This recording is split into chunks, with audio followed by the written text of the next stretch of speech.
You got money. Are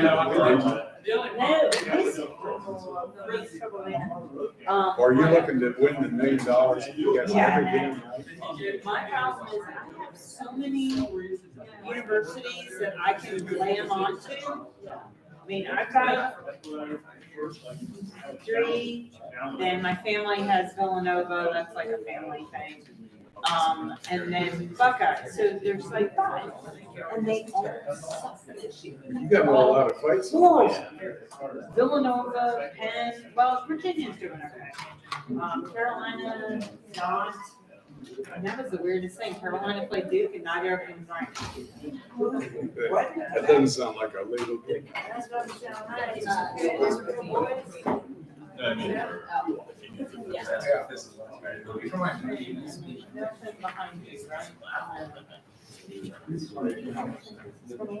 Oh, yeah, maybe. As long as nobody comes, we won't get tripped. Oh, yeah.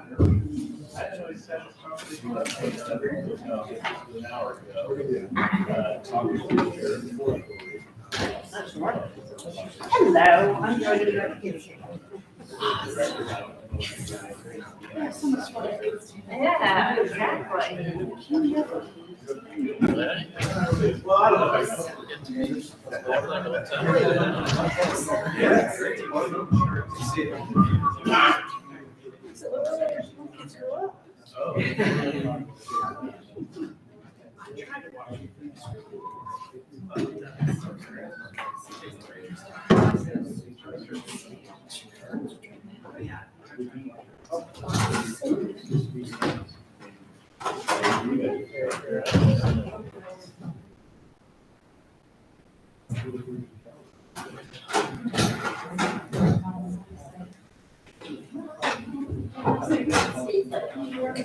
How you doing?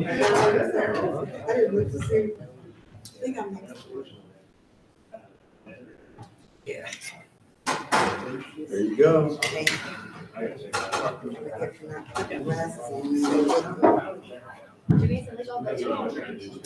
I know, it was not planned. I was like, man, I need a jacket. She's styling.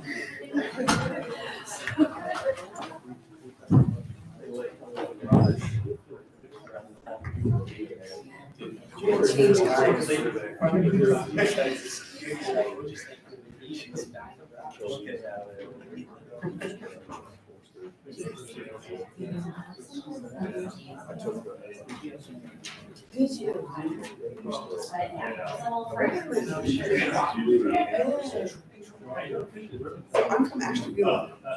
So I was born here and raised in Ashtabula. Yeah, my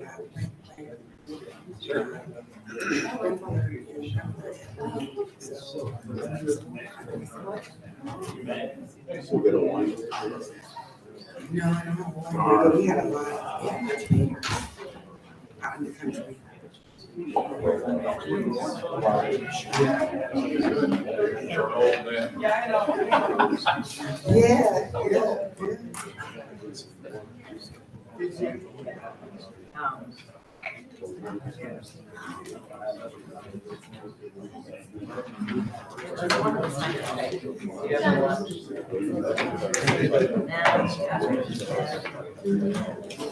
Is anyone else down there? John? Is anyone else down there? No. It's just a, hey, Maria, do you want to come and join the free kids over I can't. You can switch. They're flexible. We just didn't know it was coming. Yeah. Whoever Oh, gets you there. didn't know who was coming? Joe said the RSVP out, but now You know, we don't want rumors to be I spread. don't know who responded. There could be a lot of rumors. Maria Conroy. Maria Conroy.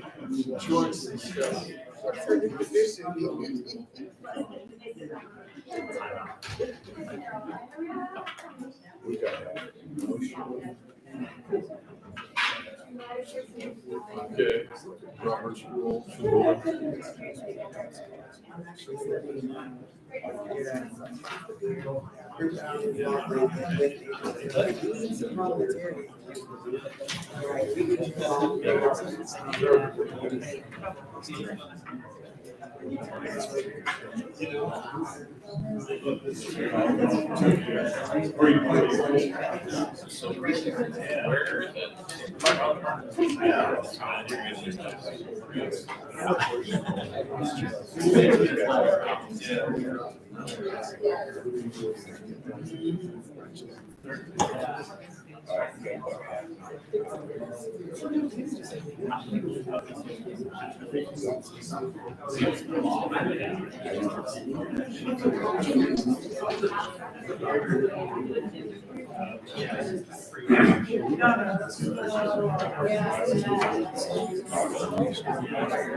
I have my weekend. I was supposed to go. There's so much snow out there. Unbelievable. So, my buddy lives in. He's so we just. No, I just want to. He has to pay $3,000 to get the snow covered before taxes. Somebody stole all the little. Those are really good, we're gonna take them all off. Your local house, you got guys, let me show you what. Let me show you a route for $5,000. Oh, yeah.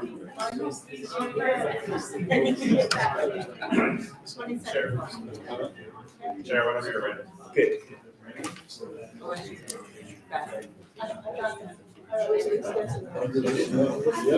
Okay, I would like to call the March 9th, 2023 Development Commission meeting to order with our usual pledge of allegiance. And the flag is blowing. Pledge allegiance to the flag of the United States of America and to the republic for which stands one nation under God, indivisible, with liberty and justice for all. Okay, let us begin the agenda with case number 1, Z22-093, 2600 Wofford Ravines Drive. The 1.66 acre site consists of one undeveloped parcel in the C2 commercial district and was part of a 52.6 acre rezoning in 1977 that included commercial, multi-unit residential, and single-unit residential development. The requested AR12 apartment residential district will permit a multi-unit residential development at this location with an allowable density of up to 12 dwelling units per acre. To the north are office buildings in the C2 commercial district. To the south is right-of-way for Interstate 270. To the east is a multi-unit residential development in the AR12 apartment residential district. To the west is an office building in the C3 commercial district and undeveloped land in the C2 commercial district. The site is within the planning area of the Northland 1 area plan, which recommends office land uses at this location. The site is located within the boundaries of the Northland Community Council, whose recommendation is for approval. The requested AR12 apartment residential district will permit a multi-unit residential development at this location and is consistent with multi-unit residential land use in the surrounding area. While the Northland 1 area plan includes a recommendation for office land uses, staff recognizes the residential nature of Wofford Ravines Drive and is supportive of the proposed use. The plan's design guidelines state that buildings should be compatible with development in the surrounding area and should include a consistent level of detailing and finishing. Additionally, all areas of the development should be landscaped to match its surroundings with a mix of deciduous, ornamental, and evergreen plant material. Planning Division is requesting a site plan that includes building elevations to determine consistency with surrounding development. Department of Recreation and Parks also requests trees along the frontage and within parking lot islands and notes that plant materials within existing waterways and its corridors to be protected along with any wetlands that are identified. Staff recommendation will be updated to approval upon the receipt and review of the requested materials to the satisfaction of city departments. And so right now we are at conditional approval. So you have received nothing? I have not myself, no. Okay. Okay, traffic, No issues. recreation and park? We noted just the protection of the existing natural resources and making sure that there's some tree canopy towards the frontage of the property. Okay, Christopher, As noted, review of validation is requested. and you haven't seen anything? I'll ask, talk to the applicant. I don't- Okay. All right, is the applicant here? Yes. Please come up to the desk. While you're on your way, let me ask, is there anyone here to speak regarding application number one? One speaker. Okay, let's hear, is there anything you want to add to what the staff brought up? Okay, I'm sorry, what was the Give us your question? name for the record. Yes, Samuel S. Oasis, agent for the owner. Okay. If you give us, is there anything else you'd like to say regarding the presentation we've heard so far? Oh, no. All right, let's have the speaker come up and then we'll come back to you. Hello. Dave Paul, I chair or co-chair the Northland Community Council Development Committee. I have nothing much to add other than to say that we support the request to investigate, again, the tree canopy and loss of tree canopy in that area, whether that can be mitigated in some way. That was one of the issues that at least one community member brought to my attention. Otherwise, our committee met with Mr. Oasis in January. We felt that this was an appropriate use of the site as long as it's done responsibly, and we are unanimously, 14-1 vote to support the application. Okay, Thank you. is meaningful. Okay, let me ask the applicant, is there some reason you didn't come forward with drawings of buildings or? Actually, we did not receive a notice for this meeting, and we are prepared to supply whatever documents needed for this project. I spoke with the planner one time. We did not receive a mailing or an email for this actual meeting. Okay. And so we had no idea they were requesting, but we're ready to move forward and give you whatever. Our practice here has tried to be to move people through and let you make progress. We try not to be needlessly restrictive. But when the staff requires additional information, it's a real good thing for the applicant to get that to the staff because they were prepared to give you an approval instead of a condition. That's meaningful. So between now and when this would go forward to city council, you need to get a hold of the staff and get this information, and to Kathy over here, the tree canopy and the landscaping, and get that down on paper with your signature that it's committed to, or you're gonna run into a headache. No, we will provide all that information. Like I said before, the request was not, we did not hear the request for, Right. but we will provide everything you needed. Just, there are Sure. some communities that would just flat out table you and make you come back a month later and everything, all that good weather's gonna go away, so. We're very happy to give you all the information you need. I'm in favor of giving you the opportunity to get that homework done and get it in writing so that when you go forward to the next step at city council, you don't have those unanswered questions. Absolutely, we'll provide all Anybody that. else have any comments? Well, I Yes. do, because when you say you would be happy to provide the information, are you saying that you would be happy to provide the requested conditions? We will be happy to provide everything you need for us to move forward. Yes. You're not in opposition to No, I'm not opposition to anything at all. Okay. Your question. That was a good Thank you. question. Okay, before we, yes, Elementary for Christopher, tree canopy. right. We need a motion to put this in the right place for the vote. So we need a motion to, who's gonna make this sound real articulate, like Shannon used What to is do? the motion to address all of? A motion to just put it down in writing that the applicant has agreed to comply with requests for additional information regarding the buildings and the landscaping. And the tree canopy. And we'll get that to the staff in time to be reviewed before you go to city council. Sure. If you don't, then you are going to get the way. So I need a motion to. So moved. Second. I'll get the, John and Janice. Okay, all those in favor? Aye. Okay, please, let's have another voice vote. Move that we vote on this Thank you. application. Okay, second. Same two people are in favor of voting, please call the roll. Janice Shanklin, Yes. Maria Conroy, Yes. John Ingwerson. Yes. Chair Fitzpatrick. Yes, you are approved. Right, thank you. Be sure to do your homework. Absolutely. Thank you. Okay, case number 2. Z22-091, 6500 Tusing Road.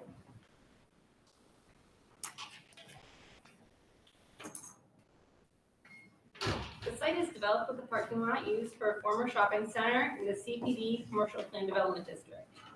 A portion of the site was rezoned in 2018 to permit industrial and warehouse uses with 4 warehouse and flex space buildings. The proposed LM Limited Manufacturing District will expand the proposed industrial and warehouse development and modify the site plan committed to with Z17044. To the north of the site is a right-of-way for Interstate 70. To the south is commercial development in the C4 Commercial and CBD Commercial Plan Development District. To the east of the site is undeveloped land in the M2 Manufacturing District. To the west are office and warehouse buildings in the CPD Commercial Plan Development District. The site is within the planning boundaries of the Far East Land Use Plan, which recommends employment land uses at this location. Additionally, the plan includes complete adoption of C2P2 design guidelines. The site is located within the boundaries of Far East Area Commission, whose recommendation is for approval. The limitation text commits to less objectionable and manufacturing uses, specifically office warehouse uses, self-storage units, and related accessory uses. The text commits to a site plan and includes supplemental development standards addressing setback requirements, traffic access, buffering, and lighting. The requested LM Limited Manufacturing District will allow an industrial and warehouse development. The request includes a site plan demonstrating compatible development standards with adjacent manufacturing development, and the proposed uses are consistent with the land use recommendations of the Far East Land Use Plan. Additionally, the conceptual elevations are consistent with C2P2 design guidelines. Therefore, City Department's recommendation is approval, and we'll be happy to answer any questions. Any questions of the staff? Okay, our applicant is here. Is anyone here to speak regarding case number 2? See no hands up. Okay. Your turn. Okay, Jill Tangeman, Voice Sater C1P is on behalf of the applicant, and I don't have anything to add. I'll be happy to answer questions. All right, let's just clear the decks with traffic, No issues. recreation. No concerns? No further comment. And no planning. This used to be a big shopping center. Okay, any other comments or questions of the applicant? Anything you want to add? Nope. Give us your name for the record. Jill Tangeman, Voice Sater C1Ps. Okay, I need a motion to go to the vote. So moved. Moved, The vote. to vote. Second. Maria, second. All those in favor? Aye. Okay, please call the roll. Maria Conroy, Yes. John Ingwerson, Yes. Janice Shanklin. Yes. Chair Fitzpatrick. Yes, you are approved. Thank you. Okay, case number 3, Z22-075, 7480 Sawmill Road. In your supplemental packet is an updated site plan, landscape plan, and development text. Additionally, are emails from Planning Division and Division of Traffic Management elaborating on their full support for this proposal. The site consists of one parcel developed with a former eating and drinking establishment in the CPD Commercial Plan Development District. The requested CPD Commercial Plan Development District would allow the site to be redeveloped with a fuel sales facility, with an eating and drinking establishment, convenience store with drive-in window service, and minimal outdoor display sales. To the north of the site is a commercial development in the CPD Commercial Plan Development District. To the east is a multi-unit residential development in the LARLD. limited apartment residential district. To the west, across Sawmill Road, is a multi-tenant retail center in the PUD Plan Unit Development District in the city of Dublin. The site is subject to the Sawmill Road Regional Commercial Overlay and is within the planning boundary of the Northwest Plan, which recommends community commercial land uses at this location. The plan also states that buildings should be generally parallel to and facing the street with entrance doors connected to the public sidewalk. Street level facades should incorporate high quality design and materials and be as transparent as possible to create an interesting pedestrian environment. The site is located within the boundaries of the far northwest coalition of Columbus. The recommendation is for approval. The development text permits most C4 and C5 uses and includes supplemental development standards addressing setbacks, site access, landscaping, building design, lighting, and graphic provisions. Included in the text are commitments to develop the site in accordance with the submitted site plan, landscaping plan, and building elevations. The requested CPD, Commercial Plan Development District, will allow fuel sales, convenience store, and eating and drinking establishment. Planning division staff and division traffic management, the revised plans in your supplemental packet have addressed their comments outlined in the staff report, so city department's recommendation has been updated to full approval. I'd be happy to answer any other questions. Any questions? Okay, traffic issues? No, a traffic access study was performed for this application and the text results have the updated text. Okay, good. Kathy? We have no additional comments. And Chris, planning? Our comments were updated to continue to encourage revisions that would place the building closer to the street, but we're not conditioning on that as there's on-site factors that limit that possibility. Okay. Or is the applicant here? Does anyone have any questions for the staff? Okay, please give us your name for the record and add anything you think you need to add to the staff's presentation. My name is Derek Reba with Skilk & Gold at 4270 Morse Road.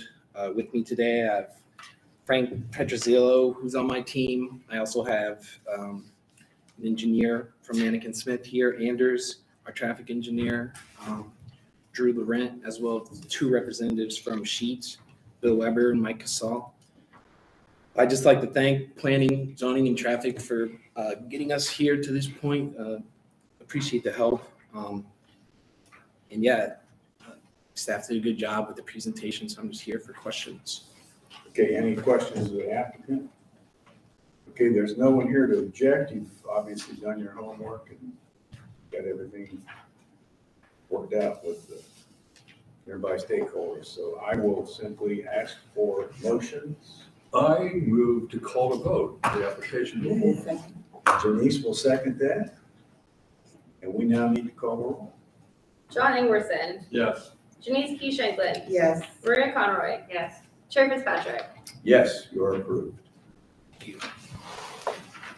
Okay. Case number 4.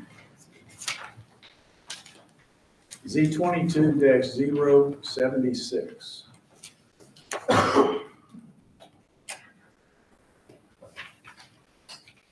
The site consists of one undeveloped parcel in a C3 commercial district and 5 parcels developed with single unit dwellings in R1 residential district. The requested CPD, Commercial Plan Development District, would allow the site to be redeveloped with a fuel sales facility and with an eating and drinking establishment, convenience store with drive-in window service, and minimal outdoor display sales. To the north of the site, across Robert Roads, is manufacturing development in the M Manufacturing District. The south and east of the site is a multi-unit residential development in the LAR1 Limited Apartment Residential District. To the west of the site, across Walcott Road, is a pharmacy in the LC4 Limited Commercial District and a multi-unit residential development in the LAR12 Limited Apartment Residential District. The site is within the planning boundaries of the Traby Roberts Area Plan, which recommends neighborhood commercial land uses at this location. The site is located within the boundaries of the Far West Side Area Commission, whose recommendation is for approval. The development text permits most C4 and C5 uses and includes supplemental development standards addressing setbacks, site access, landscaping, building design, lighting, and graphic provisions. A code modification to building and parking setbacks is included in this request, Included in the text are commitments to develop the site in accordance with the submitted site plan, landscaping plan, and building elevations. The requested CPD, Commercial Plan Development District, will allow the development of a fuel sales facility, convenience store with accessory eating and drinking establishment uses, and minimal outdoor display sales. The text establishes appropriate use restrictions and supplemental development standards, and includes commitments to develop the site in accordance with the submitted site plan. The plan includes landscaping buffering from adjacent residential uses and street trees along the Roberts Road, and Walcott Road frontages, consistent with the Tracy Roberts Area Plan Design Guidelines. Therefore, City Department's recommendation is for approval. I'd be happy to answer any questions. Any questions, comments? Okay, the applicant is here. Let me ask, traffic, any issues here? No, a traffic impact study was performed for this application, and there is commitments in the text for some significant improvements that will be happening along the south leg of the intersection of Roberts Road and Walcott Road. Okay, Kathy? Our comments are incorporated into the text. Okay, great. Planning? No further comments. Okay, the applicant is here. Is there anyone here that wishes to speak in case number 4? One speaker. I chair the Far West Side Area Commission. We didn't have anything to say specifically, just beyond what was on our standardized recommendation form. Okay, but you're here? I'm here, yeah. Okay. We know, you know good. I know I am going up when I see it. Don't really know what it's for. Okay, the applicant has the opportunity to say anything that hasn't been said yet. Give us your name for the record. Yep, Derek Reba, 4270 Morse Road, Skilk and Gold. Have our engineer here, both traffic and civil, as well as the Sheets representatives. Again, thank you guys for getting us to this point. Big help. Also great presentation, Kelsey. Just here for your questions. I have one question. Do you still have 30 security cameras employed in some of these locations? Yeah, I think it's actually. Mike Casal from Sheets. We have 35 at every store. Oh, 35. Yeah. Okay, it was impressive at 30. It's now really. Okay, we have no need to take this any further. We need a motion. John? Yeah, I move to call a vote for the application before us. Okay, all those in favor? Aye. Okay, please call the roll. Denise P. Shanklin. Yes. Maria Conroy. Yes. John Ingwerson. Yes. Chair Fitzpatrick. Yes. Thank you, guys. Thank you for your time. Okay, case number 5, Z22-089, 795 Galloway Road. In your supplemental packet is an updated plan and emails from plan and text, and then emails from the planning division and emails from Division of Traffic Management.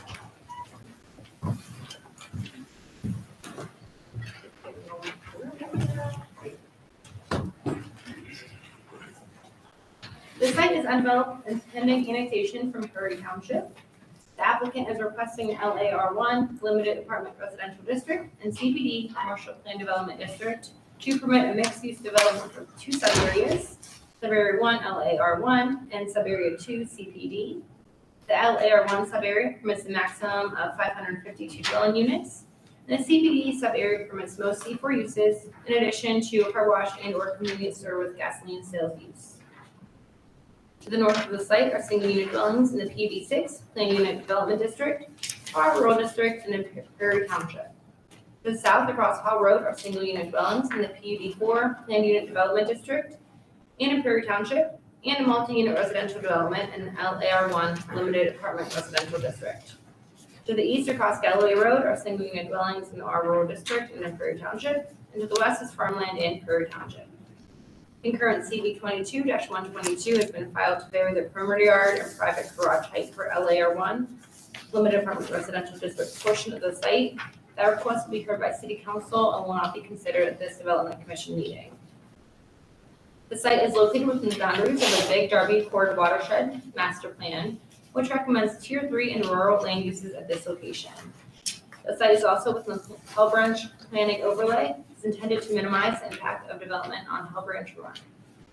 The site is located within the boundaries of the Westland Area Commission, whose recommendation is for approval, 9-2. However, that recommendation has not been received at the time this report was finalized.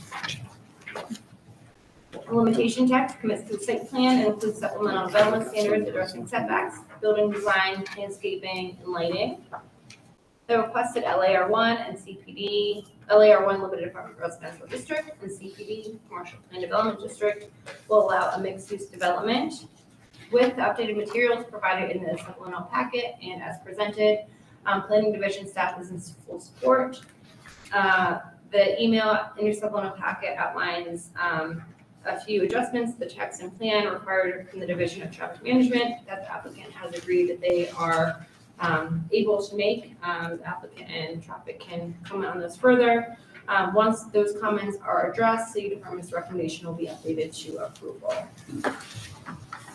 Okay, great. Any questions? Yes.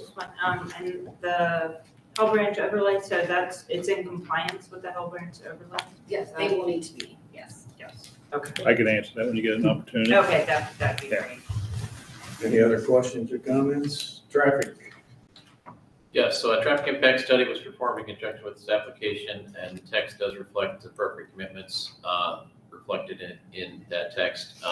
One caveat on that, one of the access points will still be within the Franklin County Engineer's Office jurisdiction. We have been in coordination with their office, but they may need to make some final adjustments of that text so that, but otherwise, from our perspective, everything is in good shape in the text for that. All right. We'll come back to that. Kathy, any? You'll notice on the plans, in partnership with our friends in planning, there was a note that was added to the plans for future connectivity to the adjacent parkland. There are no plans yet for park development, so we're going to get close to getting that connectivity and then make sure that things are connected when we get the park developed. And which would be thrilling. Would be thrilling, definitely. Chris, planning? And no further comments. I'll just note the odd shape of the site is due to the fact that this is actually being built outside of the Darby watershed. So the Darby plan's recommendations do not apply, as the plan states that the boundaries when they were made a few decades ago were not exact. And so if there was determination that sites were outside the watershed, that those standards would not apply. So that's part of why it's supportable to have apartments and commercial. How close are they? They're on, well, It's on the line. they're on the edge, yeah. Okay. So they're outside Raindrop goes outside the wherever watershed. All right. Okay, our applicants are here. Is there anyone here tonight to speak regarding case number 5? No hands are up. Gentlemen? Jeff Brown with Smith and Hale representing the applicant. Joe Thomas, Metro Development, applicant. As everybody's kind of danced around, this site is actually a lot bigger than what you're seeing being zoned tonight. The total acreage is 166 acres. We are actually only zoning 36 acres approximately. So the rest of the ground, we are working with the city attorney's office in terms of creating a park there.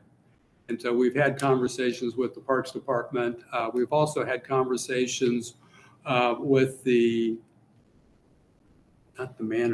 township administrator. They have some flood issues along Galloway Road, and they would like us to work with them and with the city in terms of being able to create some wetlands areas or things that would help them in terms of the flooding issues. And we've made the Parks Department aware of that in our discussions, and we'll work with them on that issue too. Okay, any questions? We've got a revised. Do we need to update the text for update the text and the site plan to reflect the final comments from both traffic and planning, which have been incorporated. And that data is on the supplemental packet. Yes. It's dated 3/9/23. Yes. So it's, we got, I need a motion to approve the adjustments, the new text. So moved. Are you getting tired? No. Okay, second. Okay, Janice second that. Okay, now I need a motion to vote. I move to call the vote, the application before.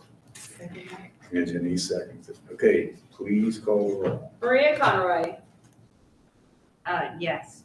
John Ingwerson, Yes. Janice Keith Shanklin, Yes. Chair Fitzpatrick. Yes, you are approved. Thank you very much. Thank you.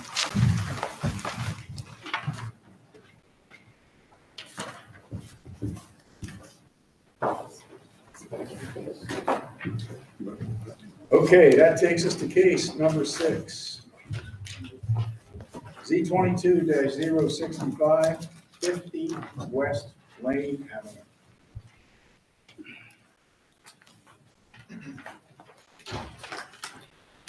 In your supplemental packet, there are two things. There are 2 emails from residents asking for clarification on the University Area Commission vote. And there are also updated emails from traffic management and the planning division. The emails basically are clarifying their updated positions so that now we can recommend departments to recommend approval. The 1.72 acre site consists of 3 parcels. The western 2 parcels are developed with a religious facility in the AR4 apartment residential and R2 active residential districts. The eastern parcel is developed with a bar in the C4 commercial district. The entire site is subject to the regional commercial sub-area regulations of the University District zoning overlay. The requested AR3 apartment residential district and the CPD commercial plan development district will permit redevelopment of both sites into an integrated mixed-use development. The CPD portion of the development will contain 22 dwelling units with 80 beds and a 10,588 square foot religious facility. The AR3 portion of the site will contain 520 beds, a small commercial space, and parking structure to serve both sites. North of the site are a variety of residential and commercial uses in the R2F residential and C4 commercial districts. South of the site are commercial uses along North High Street in the C4 commercial district and the Ohio State University campus in the LUCRPD Limited University College Research Park District. East of the site is a variety of mixed-use and commercial buildings in the C4 commercial district. And west of the site is a religious facility in the R2F residential and AR4 apartment residential districts. Concurrent CB22-087 has been filed for the AR3 portion of the site and includes a use variance to permit non-residential parking and commercial uses within the AR3 district, and includes variances to building height and rear yard. That request will be heard by City Council and will not be considered at this Development Commission meeting.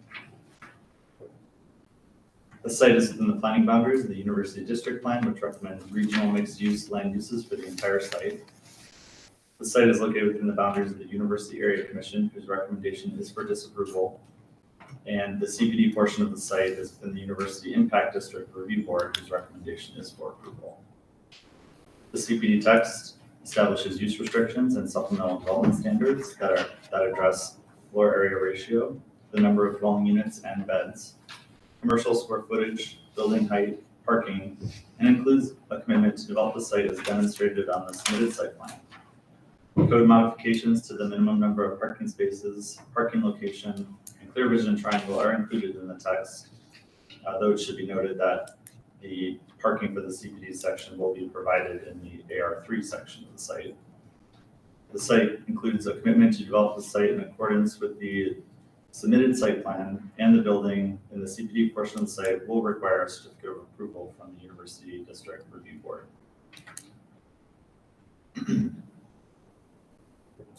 The proposed CPD Commercial Plan Development District and AR3 Apartment Residential District will permit the site to be redeveloped with a mixed-use development. The CPD portion of the site will contain 22 dwelling units with 80 beds and a 10,588 square foot religious facility. The AR3 portion of the site will contain a total of 520 beds, a small commercial space, and a parking structure serving both sites.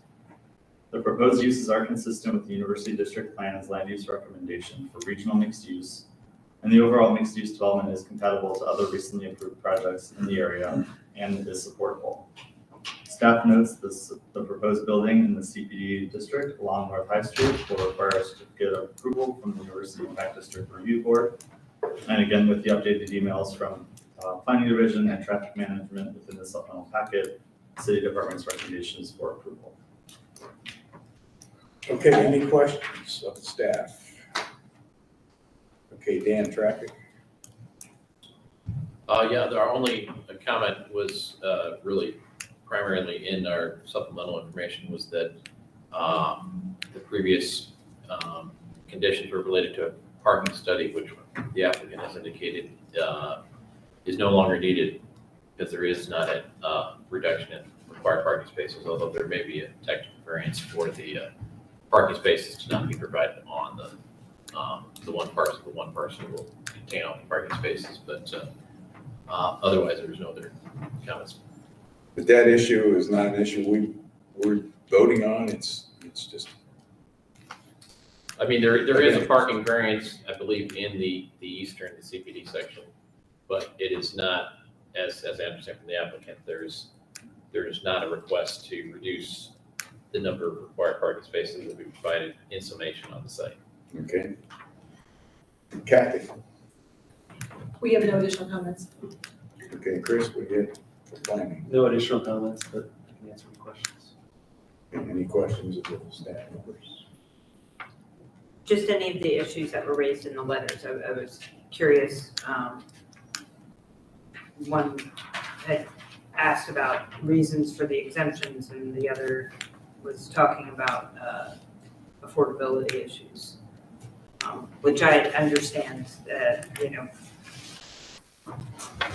being the latest edition, it's unfair to put all of student affordability on your shoulders, but it's a concern in the area. So I just wanted to, since those were brought up in these letters, I just wanted to make sure that they're addressed. So, again, okay, I think, any other questions or comments?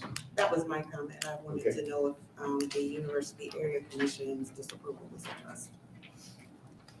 All right, let's ask the question. Is there anyone here to speak regarding case number 6?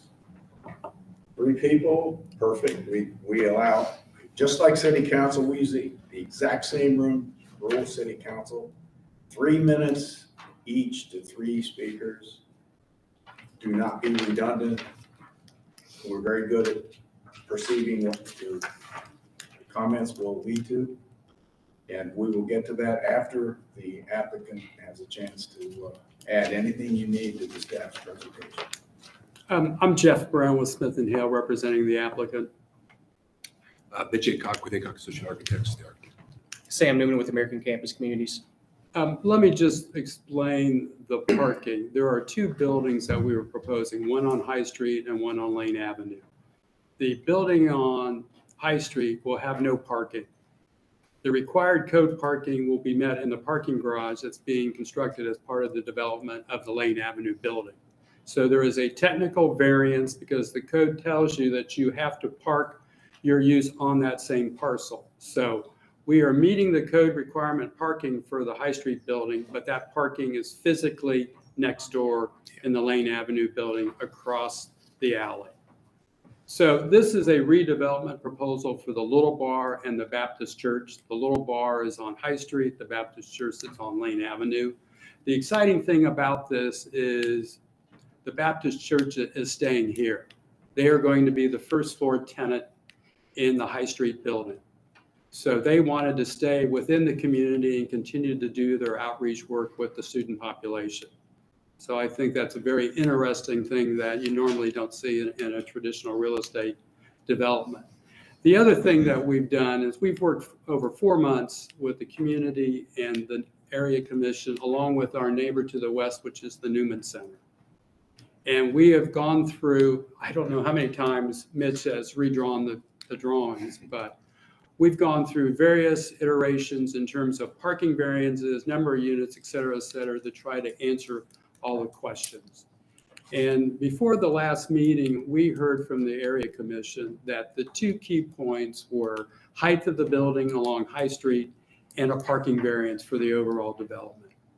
So when we revised our plan for the last time and what you have in front of you tonight, what we did on the High Street building is we lowered the height. That building is within the overlay height limits. And we also redid the parking so that we do not need a parking variance. So in our mind, the 2 key issues have now been addressed in a positive manner, and that is what you have in front of you this evening. So in terms of the actual building, I'll let an architect talk about the building as opposed to the attorney. But that's the process that we've been through. And there is one other kind of interesting tidbit. The High Street building is subject to the University Impact District. So that's a separate body, and they have recommended approval of the zoning application. And the University Area Commission, which has jurisdiction over both pieces, the zoning committee recommended approval, but the full commission did not, in a split vote, 6-10. So that is kind of the situation in terms of the approvals that we've gone through. And now, as you've heard from staff, we have a straight approval in terms of the staff report. Okay, that's very clear. So, thank you. In some of the concerns, that Jeff was saying was parking and height. And so to meet that parking, we actually added a full deck, which then brought up our Lane Avenue project because we wanted to keep it down. And then, in order to pay for all that, that's why that's high. But if you looked at all the variances and rezonings, really it's the height issue on Lane Avenue that is really the only variance. We're parking to 100%. The backyard is really a technical issue because the Baptist Church, it's already a consolidated lot with the Norwich, the alley, and the Lane Avenue parcel combined into one. So there really is no rear yard. And then the other issues where we're allowing commercial use on a residential, that was actually in response to the area commission. They requested, I think it was at our second or third meeting, that they that we include, and I agree with them, include a commercial active space on Lane Avenue where students and the public could interact. So we also, as part of the civic engagement on the west side of our building on Lane Avenue, have included, there really is no good north-south corridor for students who live north of Lane Avenue to get to campus. You're either going through an alley, or you're cutting through somebody's yard or something. Well, we worked with the church. They've got already, they have a very nice garden on that south side. And we're going to connect that all the way through to Norwich. The north terminus, I think we have a rendering of it, but really kind of invite kids down from a pedestrian standpoint and bicycle standpoint, and use that as a public way. And we've actually moved it back.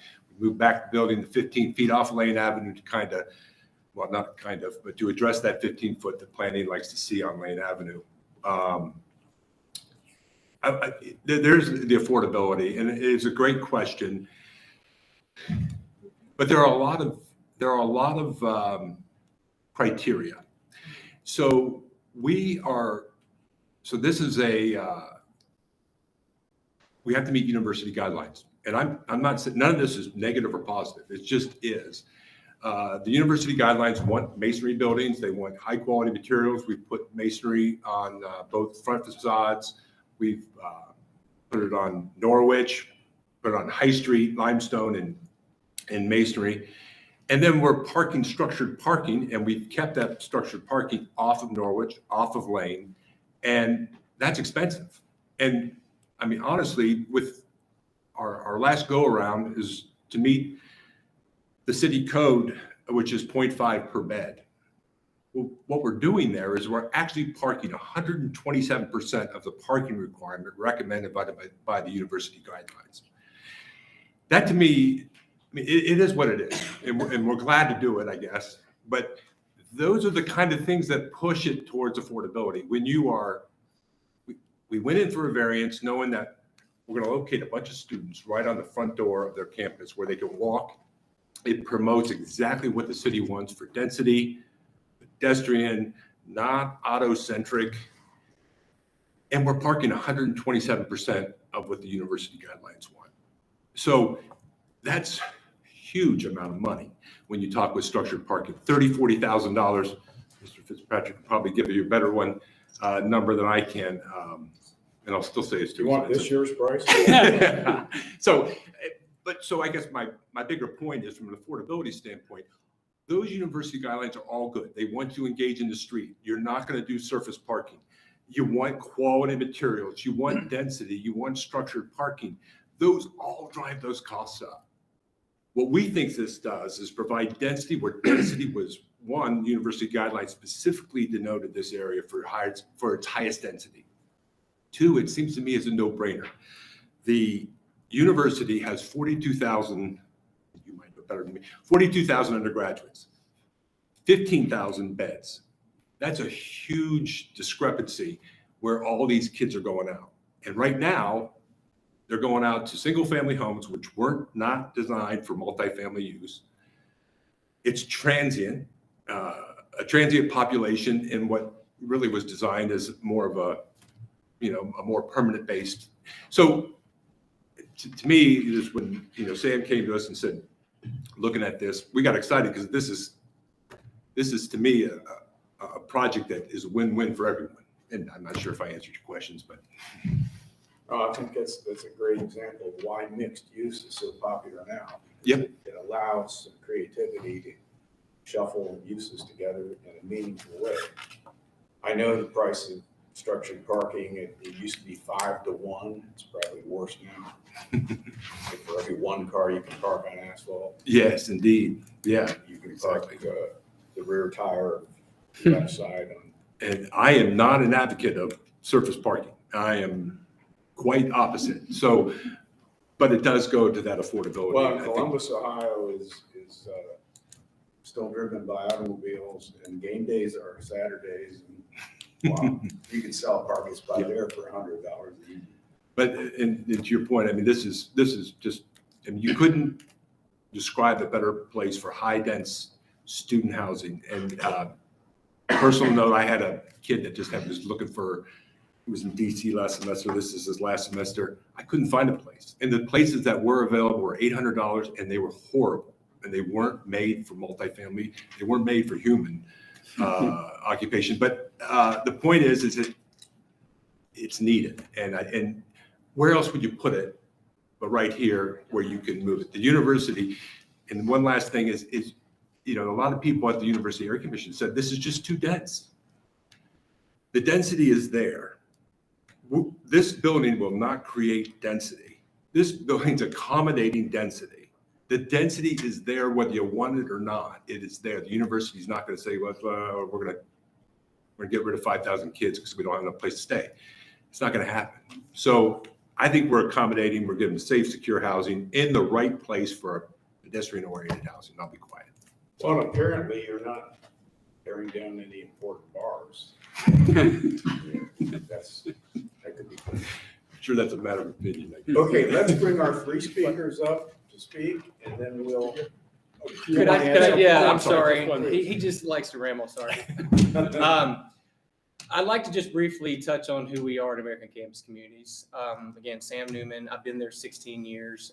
ACC was founded 30 years ago, and we were founded as a student housing third-party operator. Since then, we've grown to be a developer, operator, and long-term owner in the communities that we develop. Those 150 developments, one of them has ever been sold. Only one has been sold. That's because the university had a buy right on that development. So that just underscores who we are. We're a long-term owner. We're not a merchant developer that comes in and 5 years later, nothing wrong with that business model. Those guys can go do that. And then we flip out of it. That's just not who we are. So just want to underscore that, the 150 developments, we're here. Our communities and student housing are inclusive, providing individual lease liability to offering a variety of price points. And I know that the cost and affordability is extremely important right now. That individual lease liability is providing an opportunity for new, safe, secure housing to provide that. We are monitoring the construction market right now, which is at an all-time high. And we are subject to the market when it comes to the cost to build. And we're going to do everything in our power to make sure we can build a product that is quality, because we're going to be owning it for a long term, and that we can also be safe and secure. So just want to briefly touch on who we are. Thank you. We get it. Okay, we may need to call you back after we hear our speakers. Are you going to be first? You're closest. Can. Give us your name for the record. You got 3 minutes to tell us what is on your mind. Thank you for allowing me to speak. My name is Leslie Floyd, and I'm a 45-year member of University Baptist Church, owner of this property, so I'm vested here. UBC has been located in the campus community since 1890, originally on 10th Avenue. Church burned in 1964, and we moved to Lane Avenue at that time. The church is now at a crossroads for its aging building and in its outreach opportunities to the OSU community and the local citizens of Columbus. I served on the committee that recommended that the church vote for ACC, American Campus Communities, as our developer. We had been reached out by 5 different developers in a period of 3 months for our property. So we investigated the 5 different developers, including 2 that were local. We visited student housing, talked with the residents, managers, and groundskeepers of the properties, as well as corporate staff of most of the developers. So I went to Toledo, I went to Cincinnati, I went all around looking at housing and talking to the individuals. I was one that did that. Each one of these developers made an offer, and ACC was not the highest offer we received. But we felt they were the best company for many reasons. Their willingness to collaborate with us on our new church building and to partner with us in creating a vibrant, supportive, and safe housing community on the site are 2 important ones. Not just rooms, not just beds, but a community. Their commitment to retain ownership of their buildings after completion and supporting mental health for all their residents, an important program of theirs, were major factors too. But basically, our decision was based on trust. Trust that what ACC had done in other places, they will do here.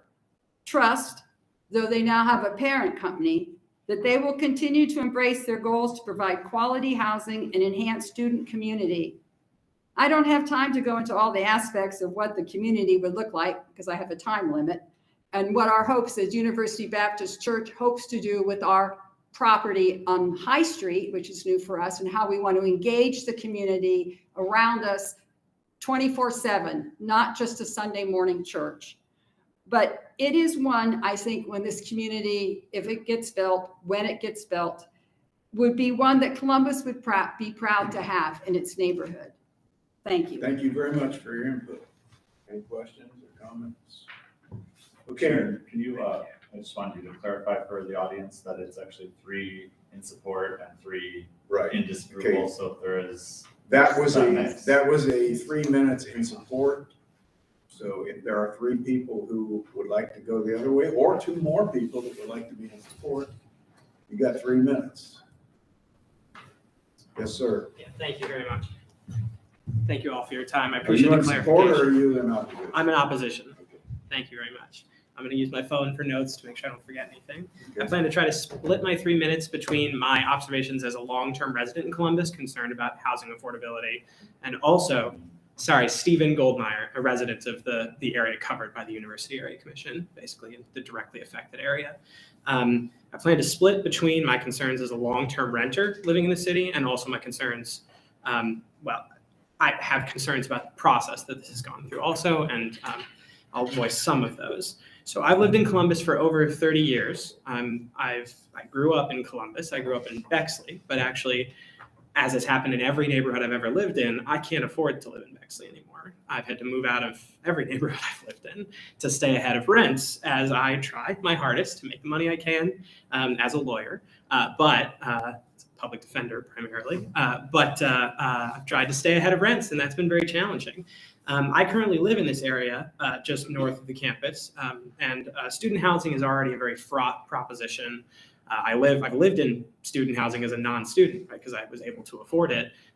But uniformly, I heard from other people in those buildings about concerns with students being exploited, not understanding, not being sophisticated enough to make decisions. That's all on top of my concern about rents just rising in the city over and over. And I just really appreciate that this commission is taking this affordability issue seriously, because it's something we've been bringing to the table at the area commission as often as we can to make sure that it comes in front of this commission. And it was odd to not see it as part of the report from the area commission, even though it's something we brought up and that area commissioners brought up. But I'm glad that we're talking about it now. I know that zoning is at issue, but zoning is fundamentally a question of whether the use of a parcel furthers the needs of the city. And I don't think I'm saying anything controversial that I say that one of the major crises in this city right now is an affordability crisis, an affordable housing crisis. I don't see how a plan that returns housing that is admittedly not affordable in an area of the city that is in fact covered by tax abatements to encourage affordable housing, right? There's no affordable housing as part of this package. I don't see how that furthers the interest of this site. I do see how it could make a lot of money. And I do have a lot of concerns about the enabling money-making portion of the decision-making being given a lot more time than the affordable housing one, especially as somebody who, as I said, has had to sort of chase around the city to find where I can live. I've watched the city change, and I don't imagine that it's worth it to help these companies make money without any guarantee that they will help with our city's #1 problem, our affordable housing problem. I asked this commission to stop this process of handing our city's housing crisis to Blackstone, which is the company that owns ACC, as an investment opportunity, and instead focus on making it so that I won't have to move again to stay ahead of the rising rents in this city. Happy to elaborate on any of my points, but otherwise, I thank you for your time. Okay, thank you. You were very clear. Thank you. Okay, next speaker.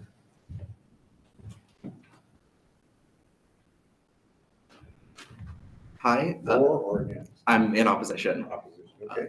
My name's Evan Davies. I want to speak as a resident of the university area, as an OSU student, and as a queer person in Columbus. I agree with a lot of points that have been brought up that housing affordability is the major crisis facing Columbus right now. In my 4 years at OSU, I've lived in 4 different apartments, and I haven't been able to live in any of them for more than 1 year because every time my rent has been raised or I've been kicked out of my house for being a queer person. And I think the University Area Commission, or the university area, is a really important neighborhood for queer people where we can be physically safe and are at a lot lower risk of discrimination than almost anywhere else in the state or region. And you know, I'm concerned that this $4 trillion company, Blackstone, is trying to come in with this major investment where when you see the other cities they invest in, they raise eviction rates, they raise rents, they make it harder to live in for people like me who have had to work minimum wage or work 3 jobs at a time on top of being in school full time. And, you know, I'm concerned that if Blackstone moves in and if the city facilitates this development by compromising with them on zoning when they've made no assurances that any of their units will be affordable, but have rather, you know, this $1 trillion company complaining that maybe they'll have to spend a little bit more money on parking. I think, you know, that's just a disgrace. And the majority on the University Area Commission that thought housing affordability was a major concern for this development and that the zoning variances shouldn't be granted, I think should be taken very seriously, and their wishes should be honored on this because it impacts the lives of thousands of people like me and queer people in this city who face violence and discrimination, and the majority of whom have been homeless in their lives. Thank you. Thank you.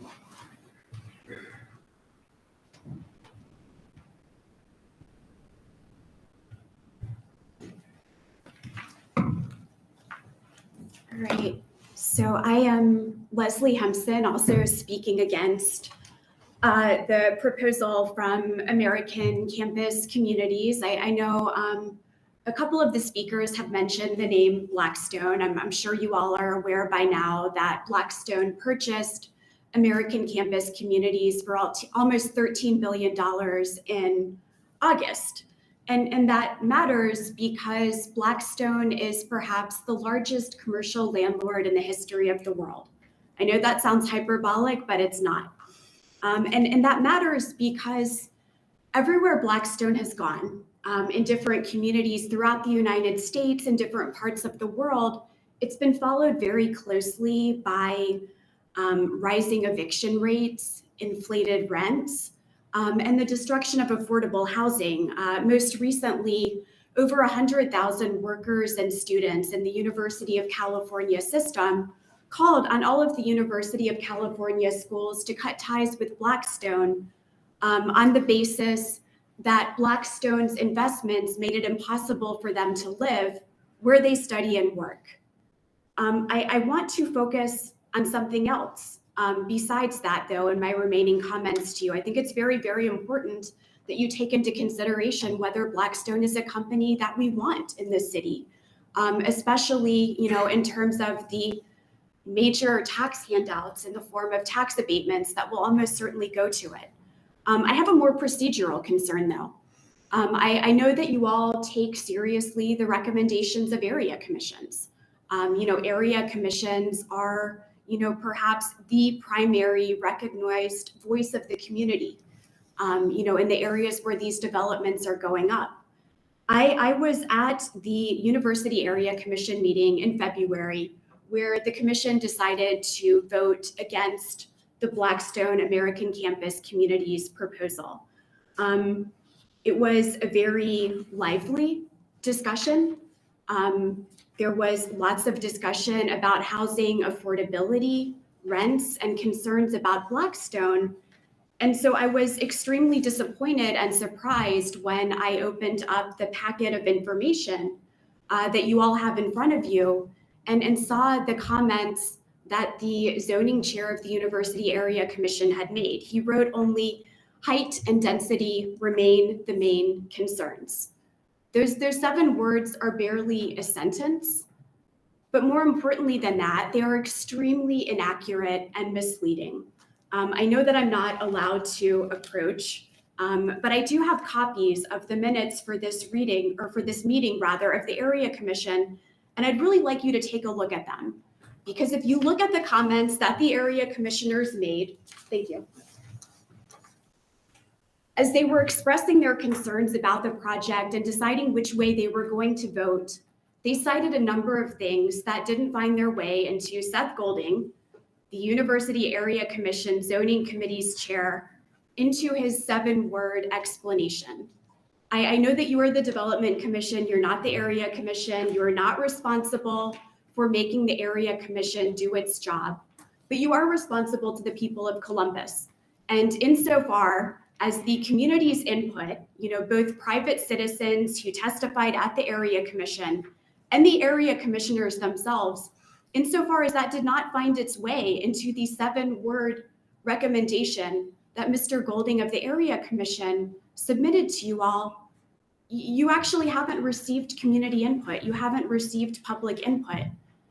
And my understanding is that's something you value a great deal. And so I would encourage you to wait until the Area Commission can remedy in whatever way it sees fit this, inexcusably misleading explanation that Seth Golding provided to you. That's really, really important. The community has to have a voice. The Area Commission is the community's recognized voice for the most part. At meetings like this, the zoning committee chair did not do his job. I don't know why. Maybe he was in a hurry and he thought it didn't matter, but it does. And so I'm strongly asking you to wait until other members of the Area Commission, who have only to look at their own minutes to see what the discussion was all about, until they can step in and remedy this, or say, that actually this rich discussion can be condensed to these 7 words. If the public doesn't have a voice, if one Area Commission member can put forward such a misleading account of what transpired at a meeting, and that becomes the basis upon which you make your decision, that's not public input. So that's what I'm asking you for today. I know it's unconventional, but again, just by looking at the minutes, I think it's obvious, the enormous discrepancy that exists. Thank you. Okay, Jeff, Mitch, Seth. As I indicated at the beginning of my introduction, this is kind of an unusual piece of property in that there are 2 parcels and different things regulate the parcels. And so the High Street building ultimately is subject to the University Impact District review. And not only do they have to make a recommendation on the rezoning, which they did, which is one of approval, we also have to get a certificate of appropriateness in terms of the architecture for the building. So there's an additional step that you normally don't see that we have to go through with that building. The overall development, I mean, I guess it's what vote do you want? I mean, the zoning committee recommended approval, the full commission did not. But the point of this is to go look at what's an appropriate land use. And as Mitch has indicated, there is no better location if you're going to have mixed-use building with the student housing component than to put it right across the street from the university. And if you want to think of the big picture, is you have a certain demand and the demand is going to go somewhere. Does the demand go up and over and spread out more? Or do you concentrate the demand and solve that demand on a location that's across the street from the university? We think this is an appropriate location for this type of use. We've tried to work with the community and the area commission, and unfortunately, we weren't successful. But in terms of what we heard, height of the building on High Street, we've resolved that issue. The parking issue, and it's very interesting because the University Area Commission is kind of divided. There are people that believe in cars and meeting their parking requirements, and there are other people on that commission that don't care about cars. They don't think cars are going to exist in the future. But what we did in order to try to get approval there is that we got rid of our parking variance, and we're meeting the parking requirements. As Mitch indicated, we are actually exceeding the requirements of the overlay, but we are meeting the city code requirements. So this is an appropriate land use. Affordability is very important. Those conversations are probably more appropriate with city council because city council has the various tools that can be used that has an impact on affordability. When you look at this property, the CRA goes up along High Street, but does not come down Lane Avenue. So that's the reality in terms of the tools out there. But I mean, Sam, I don't know if you've got any more to say about that, or Mitch?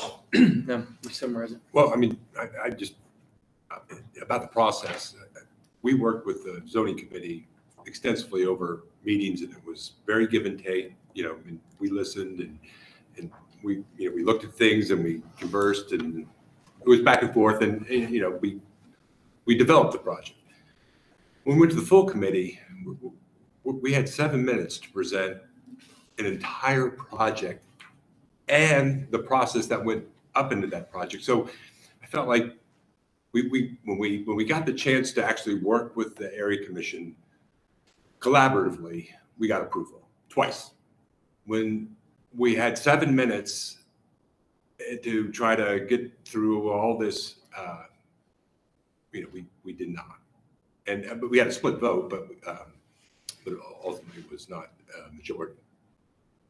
But my point is, I think we worked with the area commission collaboratively for a long, long time, since August, or I forget. Correct. I forget. Anyway. And I'm happy to answer any questions you all have. You gentlemen have done all the right things in terms of listening to the area commission, working with them. And you're I don't know if you anything about tax abatements or inducements, but they wouldn't be there if there wasn't a need to attract this kind of thing, despite all the hardships and costs. So our job, our mission is to, in our minds, decide whether this is an appropriate use or this is not an appropriate use. Buildings built out of brick cost more than buildings built out of materials. Buildings built to the height you're talking about here, they cost more than a 5-story building, which is the model for much of the shore north. Those cost a lot more than a 2-story building, just because of the height and the construction types and the fire ratings that you need to come up with.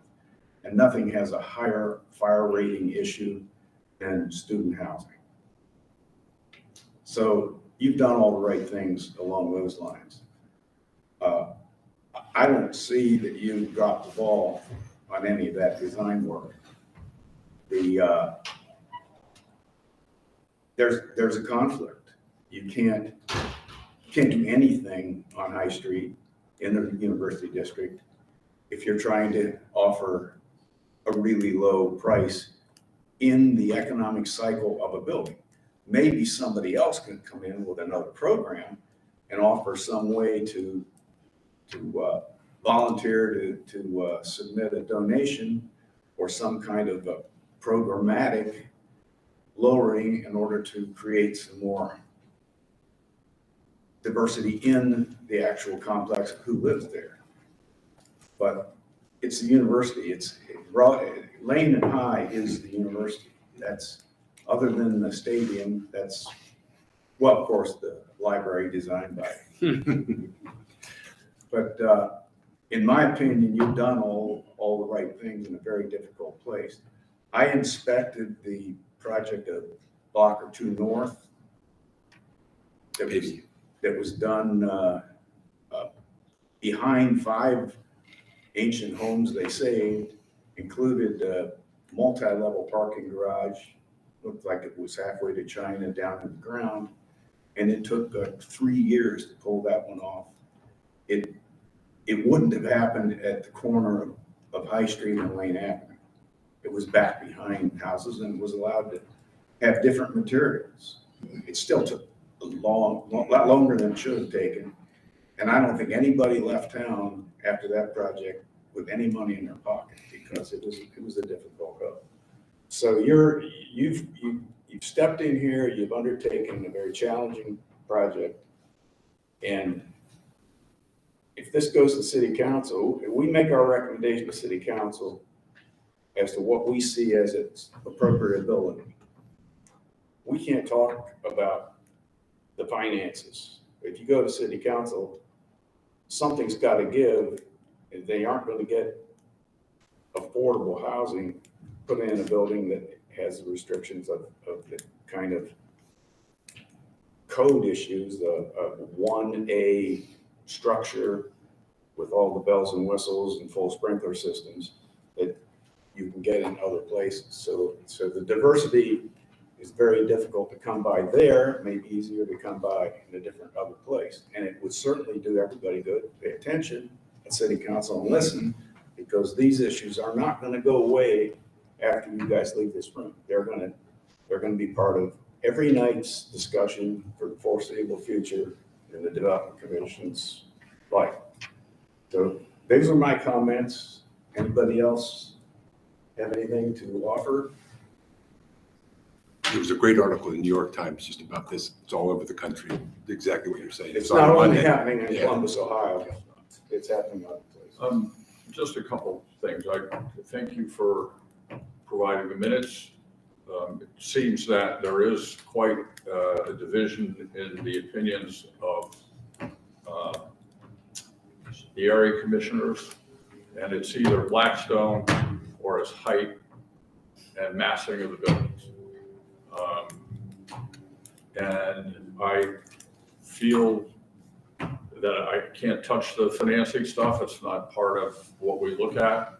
And I have absolutely no heartburn over the development of that corner at that height. I think it's completely appropriate.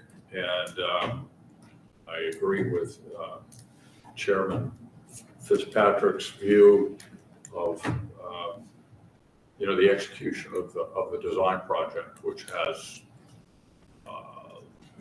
just huge constraints.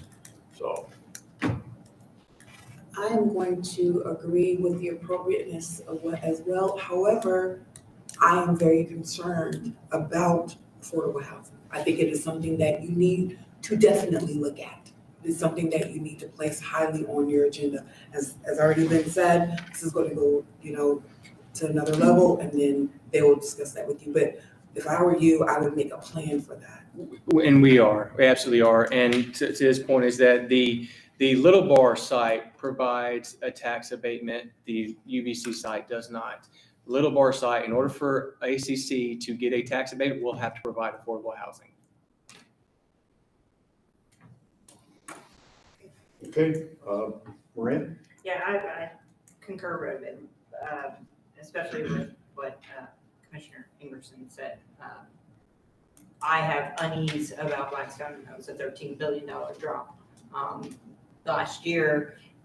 And, it's a company that got kicked out of a European city. So there are concerns, but that is not my job. And so I say, bring that take it to council. We decide on land use, is it appropriate? I do concur, it's appropriate, and it is nice on to know that there will be requirements on the little bar site. Yes. Okay, we do not need to have a motion for the content of the text. So I do need a motion for calling the vote. I move. You're Call the undefeated. vote. You're undefeated so far. The application before. All right, well, good. Please call the roll. John Engwerson, Yes. Denise Key Shanklin, Yes. Maria Conroy, Yes. Chair Fitzpatrick. Yes, you are approved. Thank you very much. Appreciate the time.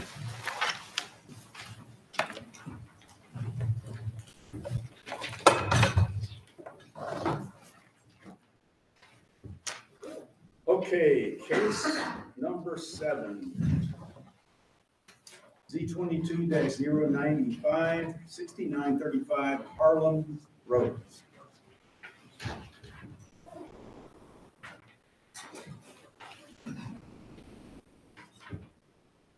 In your supplemental packet is a letter from a property owner to the south verifying the applicant's commitment for an 8-foot fence. The 14.88 acre site consists of 3 parcels, each developed with a single unit dwelling. The northern parcel is in the R rural district, and the southern 2 parcels are currently undergoing annexation into the city of Columbus from Penn Township. A small portion of the western side of the site is in the floodplain. The requested AR1 apartment residential district will permit redevelopment of the site with a multi-unit residential development, allowing up to 36.3 dwelling units per acre. North of the site is a single unit dwelling in the R rural district and undeveloped land in the PUD4 planned unit development district. South of the site are single unit dwellings in the R rural district in the city of Columbus and Plain Township. East and west of the site are single unit dwellings in the R rural district in Plain Township. Concurrent CB 22-144 has been filed for a proposed 300 unit apartment complex with a reduced building setback along Harlem Road and includes variances to parking, maneuvering, minimum parking spaces required, perimeter yard, and area district requirements because the parcels will be in different taxing districts and are unable to be combined. That request will be heard by City Council and not be considered at this Development Commission meeting.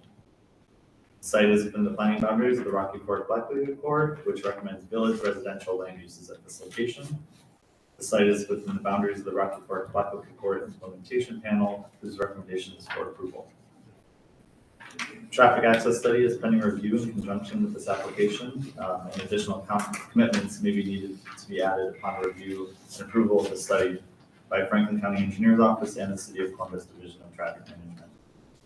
The proposed AR1 apartment residential district will permit the redevelopment of the site with a multi-unit residential development. Concurrent CV includes a site plan demonstrating 300 apartment units with a density of 20.16 dwelling units per acre. Although the proposed density is higher than the Rocky Fork Blackwood Accord recommendation for the site, staff supports the requested district as it is consistent with neighboring multi-unit residential developments. Planning Division staff requests the applicant explore opportunities to activate the open space along the western portion of the site with a multi-use trail that could potentially extend to future developments north and south. A traffic access study is pending and additional commitments may be required as the result of that study, which may necessitate the application incorporate a limitation text or conditions into the council variance. Resolution of site plan details, Planning Division, and an approved traffic access study will result in an updated city department's recommendation of approval. And right now it is for conditional approval. Okay. Any questions with the I staff? have a question, and so with I know the comments regarding, other zoning in the area being similar. Is there a cumulative impact consideration on when it comes to areas within a ward? For example, I'm just thinking, I know with impermeability, we get to a 10% and we're getting into irreparable damage. So if that's in the watershed, so it's not so much that yes, this is similar to what's there, that's great, but if we do everything that's similar to what's there, we get Hudson, and that's not good. In London area, we went automobile, and then all of a sudden, yeah, they're all similar, but the cumulative impact is a problem. So I didn't know if, given the sensitivity of the site, if there's any consideration of not just that this looks similar and it has, in its own right, is fine, but in consideration with everything else that's around it, is that part of the process? So I guess that's more of a generic, not particular to this, but. That's not a staff consideration. Okay. I don't see anything in the Rocky Fork recommendation, which is in the staff report, that indicates that they looked at that as a consideration. Yeah, like a global review. Okay. I think it's site by site. I can comment. I would appreciate it. Okay, I'm David Hodge, attorney for the applicant, and you must be a planner, and we can maybe have Christopher Lohr talk to this issue just a little bit, but not really specifically in answer to the question I think you're asking, but we were asked early on in this to not just look at this site in isolation, but to look at how the northern property may develop, how the property to the south may develop down, towards Central College. So we were just looked at that kind of globally as to how this isn't isolated and how it ties in. We were asked and committed to tie in that easternmost kind of drive aisle to make sure that there could eventually be some cross access and some interconnectivity there.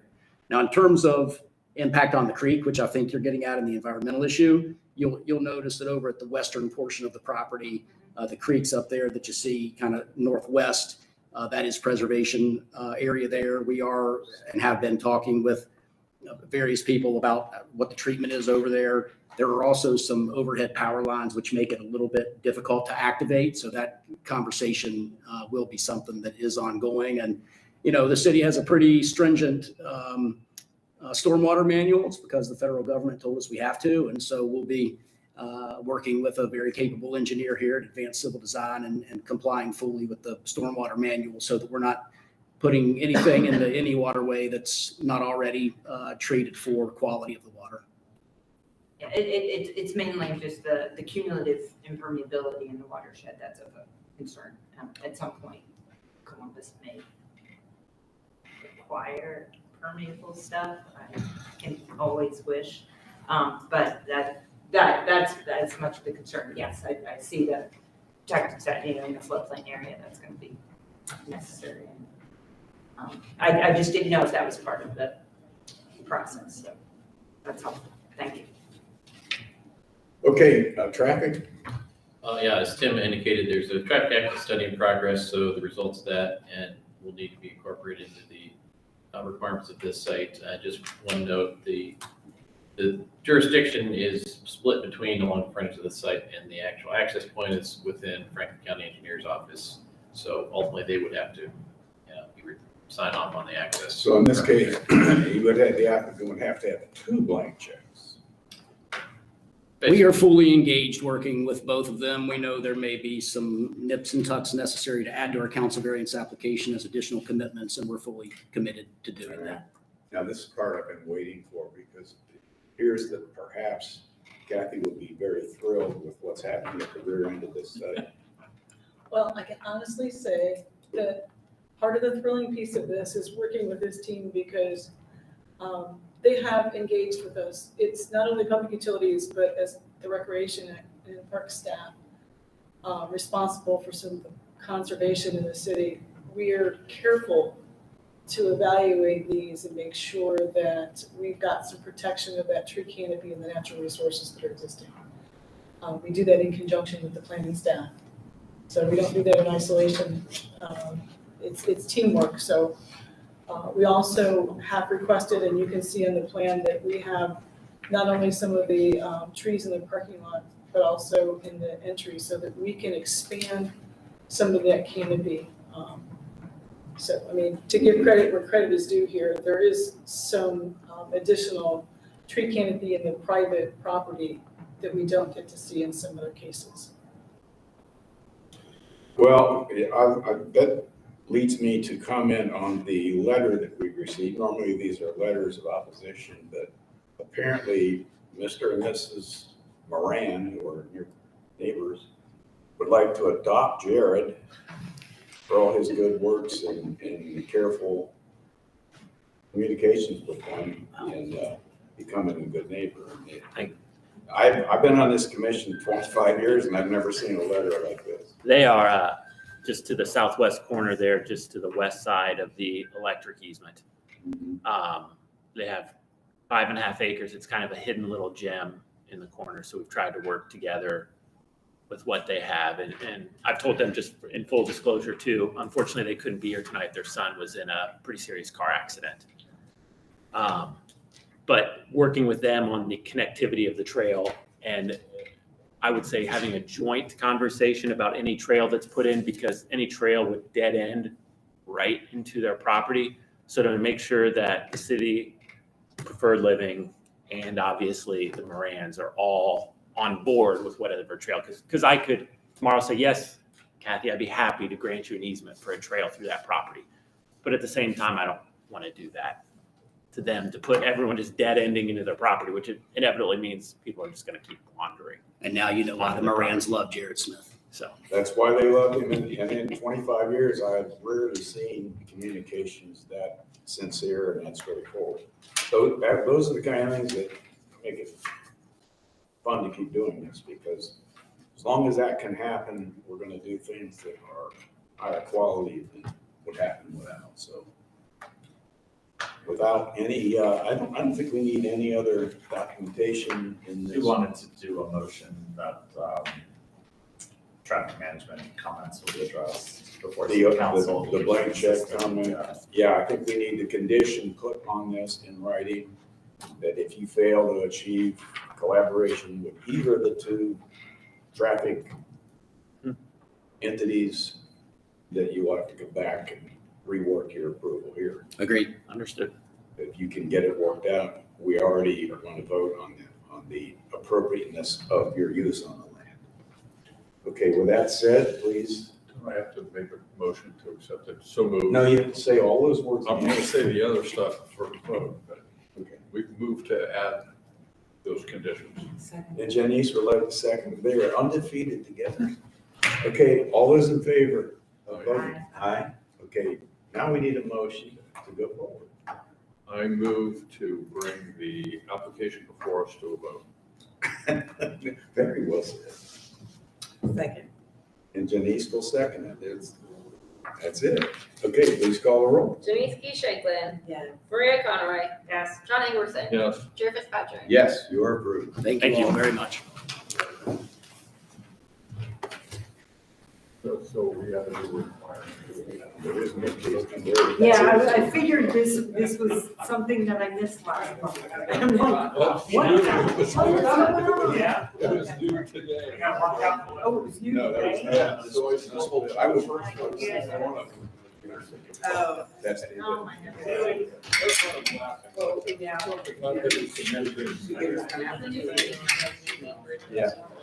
Well, they got a story.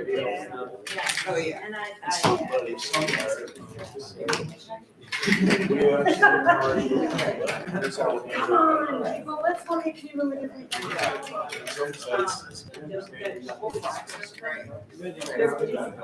got kicked out.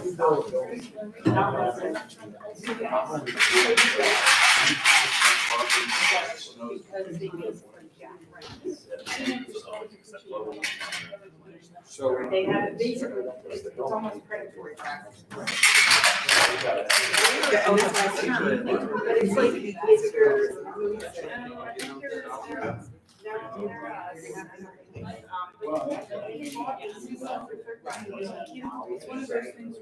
Which is probably.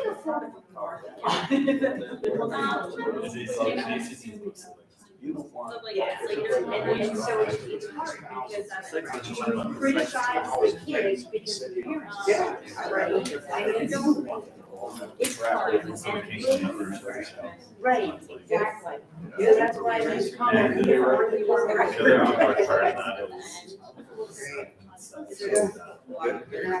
aren't empowered to do that.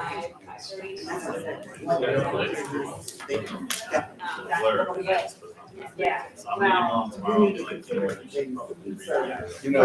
You know, the guy Mitch sat in the middle. They can't say it, they can't put on. His dad. Right, because that's not a.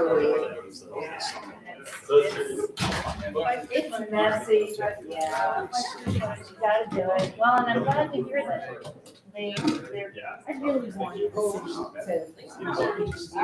make it required in certain areas to do green practices. Why the hell not? We're not in 1970, we don't have people flying in with us. You can come up with a great idea.